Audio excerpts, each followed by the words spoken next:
Welcome to More Than Maple, a show about food and culture across Canada. From Harrowsmith Radio and Bountiful Media, I'm your host, Capri, and today we are joined by Jeff Stewart. He is the Executive Director of Food Day Canada. We are excited to have Jeff here and excited to talk about all things promoting Canadian food. Jeff, welcome to the program. Hey, hi Capri. Thanks for having me on today. Oh, it's my absolute pleasure. I'm so glad we had a chance to connect. And, I've been following Canada Food Day for a while now.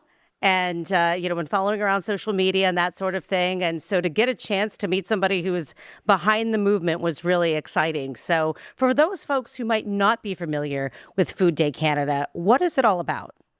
Well, Food Day Canada is an organization, a movement where we want to encourage everybody to shop, cook, and dine Canadian. We really believe in the importance of supporting Canadian food. And by Canadian food, what we mean by that is Canadian ingredients and Canadian farms. Mm-hmm. And those things are very important. And why is that important to you and to this movement?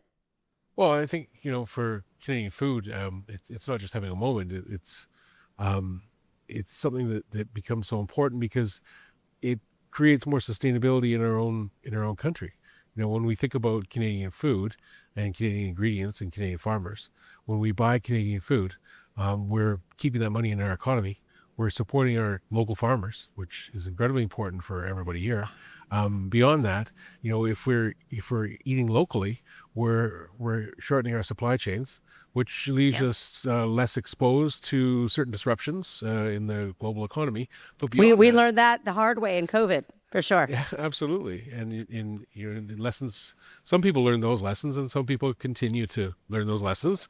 But trade disputes aside, shortening the supply chain also means you're utilizing less carbon, a smaller carbon footprint, and that's generally good for the environment as well too. So it's better for the economy, better for the environment, better for your community. And to be honest, when you harvest food locally and you're not shipping it thousands of miles, you're harvesting it fresh, you're getting produce at its peak ripeness, and at its peak ripeness, it's also the most nutritious. So not only is it better for your community, it's better for the environment, better for the economy, it's better for yourself and for your family in terms of health. So there's some real benefits to it as well too. Well, that sounds like a win, however many wins that was that you just counted off for any and all, involved in, again, we all have to eat and we might as well be, doing that locally, keeping it locally and doing it with less of a carbon footprint and, trying to maintain, a more nutritious diet through all of this. I mean, so you've given us good reasons of why we want to, promote and support Canadian food and Canadian food production. But how did this movement of Canada Food Day specifically get started? Well, Food Day Canada started in 2003 with my mom, Anita Stewart. And in 2003, there was a crisis in farming and agriculture as well too. And that crisis was the borders were closed to Canadian beef exports. And with the borders being closed to Canadian beef exports, there was a large supply of Canadian beef still here in Canada, and there was nothing wrong with that Canadian beef. It just couldn't be exported. So my mother at the time, who had written, I believe, 12 books at that point in time about Canadian food, quite a following, and Mom, Anita Stewart, challenged her colleagues, challenged the chefs and restaurants that she worked with, challenged her followers to put Canadian beef on the barbecue. And in doing so, she created the world's longest barbecue with chefs and restaurants all the way from Fogo Island in the east, all the way out to Vancouver Island in the west, putting Canadian beef on the barbecue. And, that started this little bit of a movement and created a little bit of a stir. From there, we evolved it from not just being Canadian beef, but to being all things related to Canadian food in general. Wow. I wish I was around to, here in Canada to have been able to participate in that. I mean, I can imagine that took a lot of planning and obviously created a lot of, you said a stir, but a great sense of community as well, coast to coast. How long did something like that take to get going? I mean, Anita Stewart is a force, but how do you get going to, get folks from Fogo Island to, Victoria or Vancouver to, get on board and put that Canadian beef on the barbecue? Yeah, Mom would always sort of joke a little bit, tongue in cheek, that she usually spent most of May and June and July chasing different chefs and reminding them, this is coming up. Let's get going. What's on your menu? What are you going to be doing? How are you going to be talking about Food Day? How are you going to join us in this big celebration? And it started off with chefs and restaurants, but it's grown to so much more than that now, with other community organizations, other municipalities, provinces, even in fact, sort of declaring Food Day. We've got declarations from the provinces of Saskatchewan and Alberta, and that was pretty exciting for Mom when her home province here, Ontario, declared Food Day in Canada. She was in downtown the Parliament in Toronto when that happened. Queen's Park. Yeah, Queen's amazing. Park, yeah, exactly. But her real dream was to have it declared nationally. And unfortunately, she passed away in 2020 and wasn't able to realize that. But we were able to carry her legacy forward and get that Food Day in Canada Act passed in 2023. Amazing. I mean, hopefully that was, supported unanimously. I can't imagine anybody not being for Food Day in Canada. But I mean, what an incredible legacy to create a movement that ultimately was so recognized that it got proclamations in individual provinces and then a day declared for it here in Canada. How has this evolved? I mean, obviously it's become nationally recognized by the government, but how has Food Day Canada evolved from that place as the sort of barbecue across the country to what it is now, well over 20 years later? Well, Mom was always really good at getting attention and getting paid attention to, getting a lot of people to share her sort of unified vision of one day of great celebration. And I think it was in her words, she said she wanted to create Food Day Canada, so there was at least one day in the calendar where it was impossible to ignore the culinary and agricultural talents of Canadians across our great nation. So Food Day Canada started with one day, and it continues to be the Saturday of the August long weekend if you're here in Ontario, the Saturday, first August and Saturday, first Saturday in August. But that day has become so much more than that as well too. With Mom's passing in 2020, we decided in 2021 to the first Food Day without her, to do a little tribute in our hometown of Elora. It's not too far from Toronto, but it was just a way for us to sort of acknowledge the a lot of the chefs and contributors who'd helped make Food Day what it was, to come out and do one last hurrah without Mom as a tribute for her legacy. While we were there at that particular first Food Day without her, at this in-person event, it was very small. It was maybe 80 people, but there's some great chefs there. Chefs like Jason Baggeter and Eric Carley and Jason Parsons and Anthony Walsh, Oliver Monticini, Oh, wow. there was a real heartfelt movement. I mean, Jonathan Gushu was there as well too, and then Pearl Hospitality. Wow. And they said, next year, let's do it at the Elora Mill. And we were like, well, wait a minute, next year, this is just, kind of one last tribute for Mom. So, the next year we did it at the Elora Mill, and it was a great event. It was, we went from about 80 people to 300 people. Well, oh, wow. And that was awesome. I mean, at the same time, this is also we're also doing everything on social media as well too.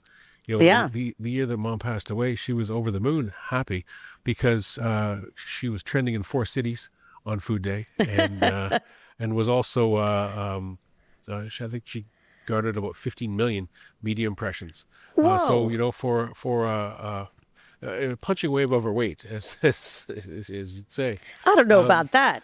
The year after that, we decided that we were going to take this small event from the Elora Mill, and we wanted it to be really community focused. It was great having it at a fantastic world-class organization, and it was very exclusive and really elevating with the conversation on Canadian cuisine. But we also wanted to make sure it was also inclusive for the community as well too.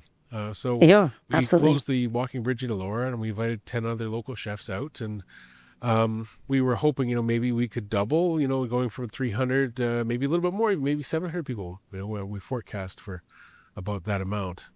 We were incredibly surprised when about 3,000 people came out to that event. Wow. So that was just it really represented us, that this idea of the longest barbecue, Elora's longest barbecue at that time, really had some importance in the community, was resonating with people. So we did the event again the year after that, and it became 7,500 people. The event last year was 12,000 people.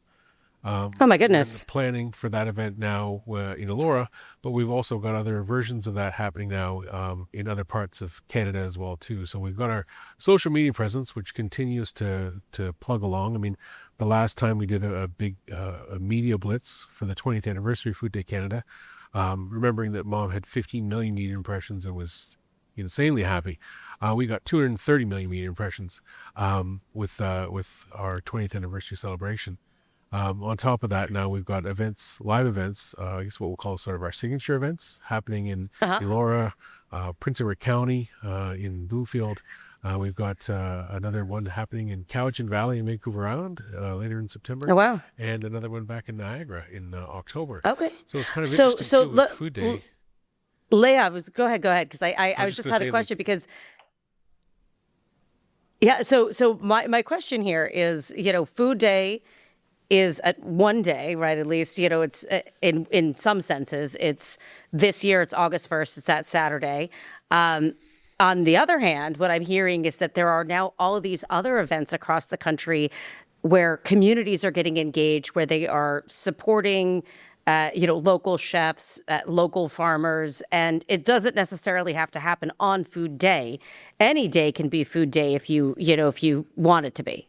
Well, we like to say every day is Food Day Canada, because I agree. In the world of chefs and farmers and fisher people and out into the home cooks, even there isn't a day that goes by that isn't a day when we want to celebrate local and appreciate the bounty we have in the north. Yeah, and I was noticing as I was just reviewing, some of the points on the website. I mean, it is also a resource at fooddaycanada.ca to be able to find, and there's a map of restaurants. There's all about visiting local restaurants, sort of eating Canada, and shopping Canada, and then cooking Canada. Tell us a little bit about how those resources have been curated for folks to be able to pull from, to make Food Day Canada every day in Canada. Sure. So, I mean, we have a little pledge at the top of our website. So for people who pledge, they get added to our list. So we keep them informed on what sort of things are going on. But also for restaurants, we welcome them into the fold as well too. And if they want to pledge to be part of Food Day Canada, then we'll add them to the map or talk about them on our blog. Looking at other restaurants that we recommend, other restaurants that we have worked with in the past. They're also on our sort of Food Day Canada map as well too, which we're updating up to about the week before Food Day. So it's a constantly kind of evolving and updating live webpage. Now, are these locations places that do special things on that specific day or of Food Day Canada, or are these restaurants that just kind of pledge that they are committed to supporting Canadian agriculture and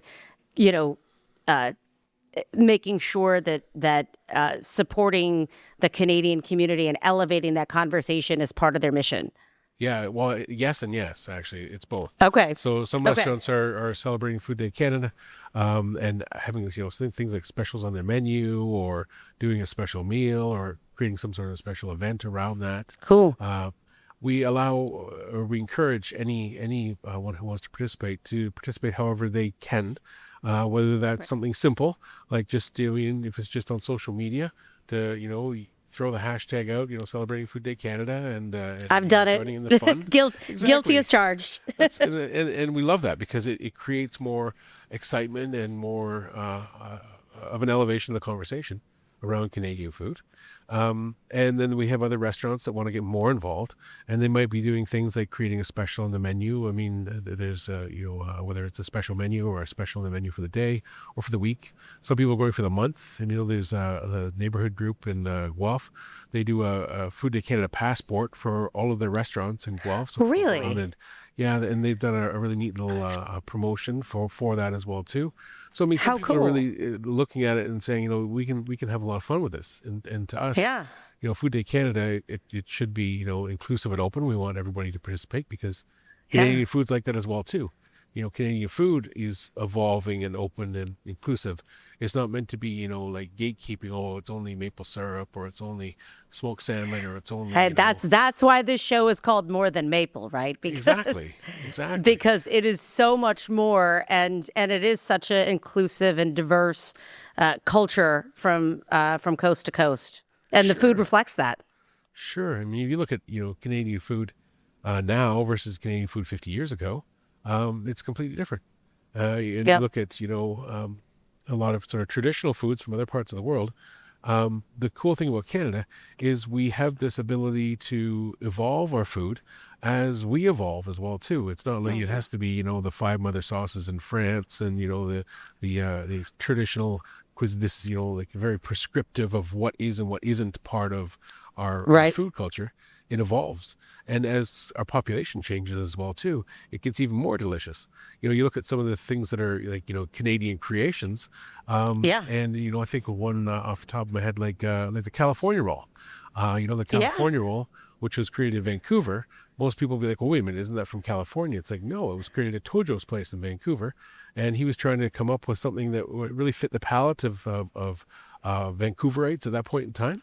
And Yeah. raw fish wasn't really a big thing back in the 80s for most people in Vancouver. So he wanted to create something that was, like a little bit of more approachable, and people like crab and people like avocado. And next thing you Yeah. know, he comes up with the crab avocado roll, which shortens down to CA roll, which also looks like California roll on the menu. And that was just one of these things I've that, learned something new. yeah, there's lots of great food history here in Canada as well. But that wouldn't be possible if we said Canadian food is prescriptive and it's That's only right. this.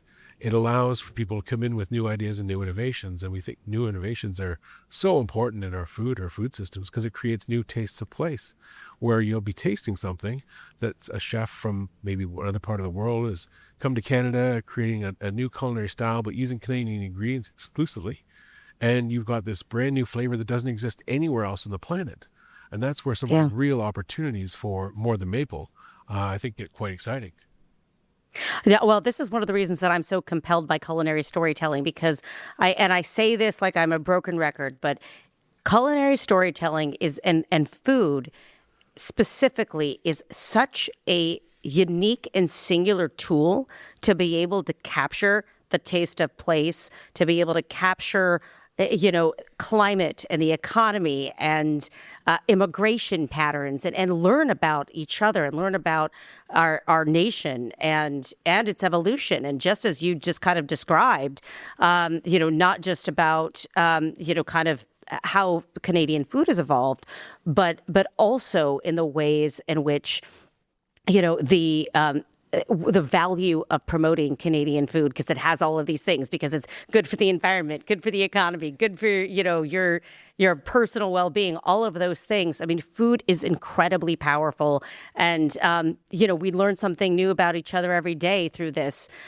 culinary storytelling. And so, hats off to Food Day Canada and to the work that your mom has done, and to the work that Food Day Canada and its partners continue to do. One of those things is the Good Food Innovation Awards. You mentioned the word innovation earlier, and I've just gotten to know a little bit about the Good Food Innovation Awards. I want to thank you for the invitation to attend, but I want to, and I will be introducing our listeners and viewers to that. Actually, just our listeners, because we're going to have a bit of bonus content for our audio version of More Than Maple that's going to feature some of the goings on at this good food innovation awards ceremony and everything that goes along with it. So set us up for this. Jeff, explain, kind of the origin story of these awards, and what folks might be expecting. Folks like myself are going to be expecting on the day. Sure. Well, I mean, the origin story maybe goes back to about 2010, and Anita Mom was looking for ways to recognize some of the people who are really going above and beyond with some of their menus, elevating the conversation around Canadian cuisine, specifically on Food Day. So she and a group of other adjudicators would take a look at the menus chefs were creating for Food Day Canada, and then really start to hone in on where the innovation was taking place. Yeah. And, by innovation, like there's some chefs out there that are doing some incredible things, like long before their times. Looking for, give me an example. Like let's in Canada we don't grow citrus, but Right. well, in some cases we do. There's some. It's not commercial yet. There's people who are growing citrus on Vancouver Island, mostly indoors and outdoors, but it's not commercial. Yeah. But you wouldn't really see it on a menu, like not broadly across Canada. Sure. So what do you do instead? Well, so there's a lot of different things you can do instead of citrus. I think of rhubarb, I think of sea buckthorn as two great, Canadian indigenous plants that are absolutely puckeringly sour, but deliciously sweet at the same time and complex. So there's also other ways you can use different kinds of vinegars or different kinds of ferments to give that same kind of acidic feel without having to use citrus.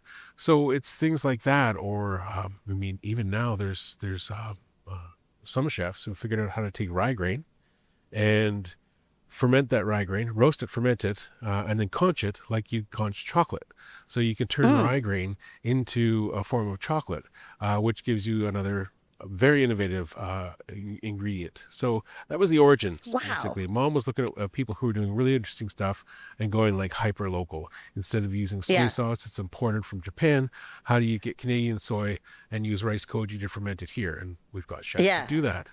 Amazing. So that was the beginning. Mom would, bring those chefs to University of Guelph. They would do a great tour there, some great accolades and recognition formally from the university, but also I would take them down to the Beard House in New York and do a James Beard, Canada, going south to take over the Beard House there and get some recognition. Amazing. When Beard House sort of got into a little bit of Beard House had a moment, I guess, in 2019 when they started to realize that there was a real lack of diversity in their award winners and who they were recognizing.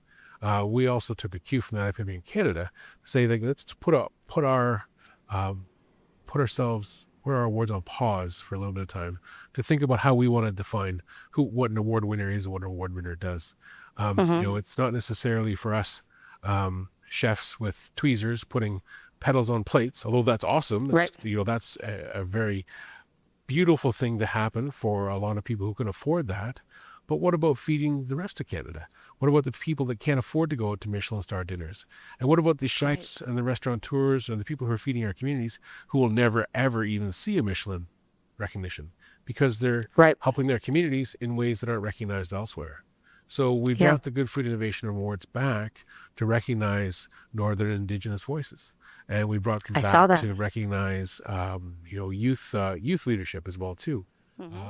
There's always going to be food innovators and chefs and restaurants that we want to acknowledge, but we also want to acknowledge community builders as well too, and looking at leadership in other ways beyond just elevating Canadian food, but also providing access to Canadian food and access to local ingredients through things like community gardens or CSAs or ventures or other community initiatives that are feeding tens of thousands of Canadians.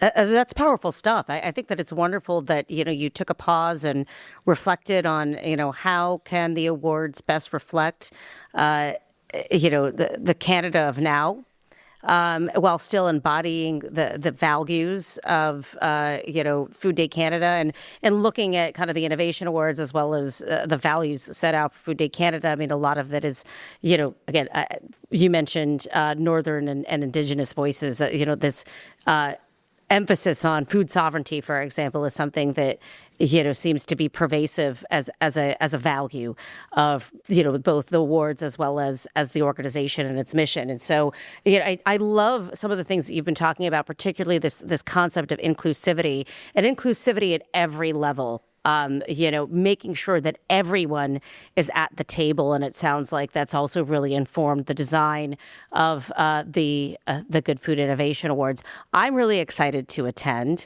and so before we shift over to that, and I let you go on the video side, is there anything you want our viewers and our listeners to know as far as that engagement? How can folks get involved with supporting Canadian food and agriculture and getting out there on Food Day Canada as just an individual, family, and friends?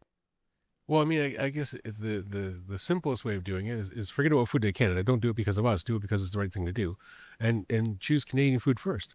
So, it's not always possible in January to choose Canadian food because we don't grow some stuff. We grow a lot of snow in Southern Ontario at that time of year.